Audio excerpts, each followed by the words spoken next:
I don't know if you know this expression, because if you don't work in the industry, you might know. And when I say that, I'm not being rude to anybody. You know, it's like when I say, do you understand this?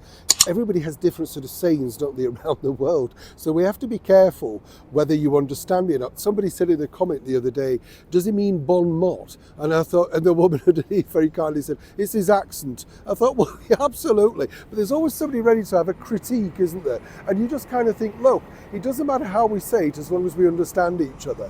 It's a little bit like messaging.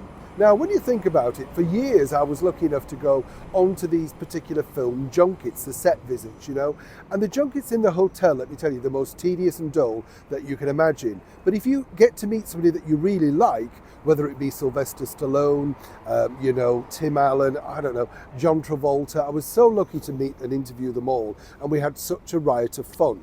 Nowadays, I still get invited to the junkets, and this is where you sit down for about 5 minutes in a hotel room and they bore you to tears about their latest film. And I'm not being unkind, but you're not allowed to ask anything other than the movie. And it just becomes boring because you kind of think, well, I haven't actually seen the film, not going to, but okay, you know, but you're playing along. And you get these young bouncy presenters who basically say, I caught up with, you think, no love, you sat in a hotel room for about 4 hours and then you were chucked 5 minutes. That's what truly happened.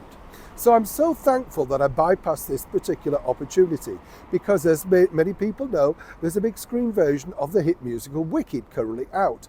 Ariana Grande, and I'm not quite sure of the other one, and whoever else is in it, but nonetheless, it's doing remarkably well at the box office. I would suspect, though, because the musical itself has done so well on Broadway and over here in London's West End.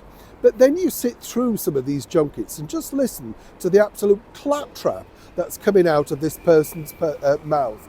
Honestly, just have a listen. I'm a person, and I feel, and I have feelings, and I can share them. And if you need to cry right now, you cry. Yeah. And someone said to me once that the green was the thing that I would love the most about Alphabet, that I would want to stay green. But actually, being green, yes, I loved playing this character. But every time I took the makeup off, I loved who I was even more.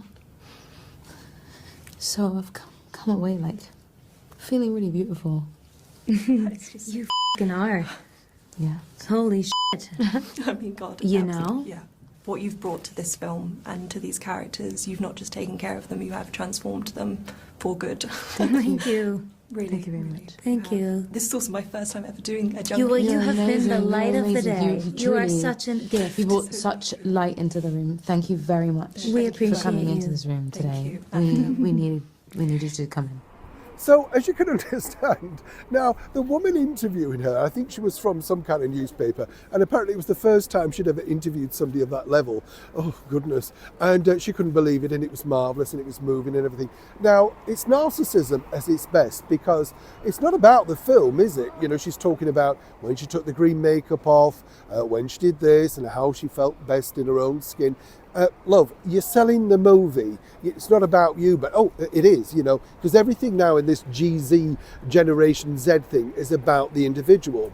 So what I would say to you is, if you've never seen the film, never seen the musical, never heard of the plot line or whatever, which is loosely based on a follow-on of the brilliant 1939 movie starring Ray Bolger, Judy Garland and the rest, The Wizard of Oz from MGM, would this now make you think, I must dash out and spend at least £30 on a cinema ticket to listen to these two waffling on even more? Now, as I say, this isn't representative of the film, but truly, cinema's dying. People don't go out, they stream now, they don't bother with the cinema complexes. Hence the reason over here so many are closing down.